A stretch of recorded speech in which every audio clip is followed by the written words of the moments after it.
August 31 శనివారాన్ని అస్సలు miss చేసుకోకండి. ఎందుకంటే ఈరోజు శనివారం త్రయోదశి తిథి, అది కూడా బహుళ త్రయోదశి, అంటే పౌర్ణమి తర్వాత వచ్చే త్రయోదశి. ఇంకా పుష్యమి నక్షత్రం కూడా కలిగి ఉండడంతో ఇది శనీశ్వరుని పూజకు చాలా శ్రేష్టమైన రోజు. శనికి సంబంధించిన దశలు నడుస్తున్నవారు, అంటే ఏలినాటి శని కానీ, అష్టమ శని, అర్ధాష్టమ శని, ఇలాంటి దశలు నడుస్తున్నవారు పండితులను అడిగి వారు చెప్పినట్లుగా శనీశ్వరునికి తైలాభిషేకాలు, దీపారాధన, అలాగే శివాలయంలో శివుని దర్శనం, ఆంజనేయ దర్శనం ఇలాంటివి చేయడం వల్ల ఆ దశల యొక్క ప్రభావం తగ్గుతుంది. ఈ దశలేమీ లేకపోయినా, నక్షత్రం తెలియకపోయినా కూడా శివాలయ దర్శనం, నవగ్రహ దర్శనం చేసి శనిత్రయోదశి రోజు ఈ శనీశ్వరుని శ్లోకాన్ని చదువుకోవాలి.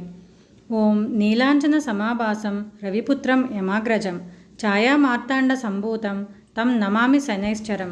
అలాగే ఓం సం శనైశ్చరాయ నమః అనే మంత్రాన్ని జపించుకోవాలి.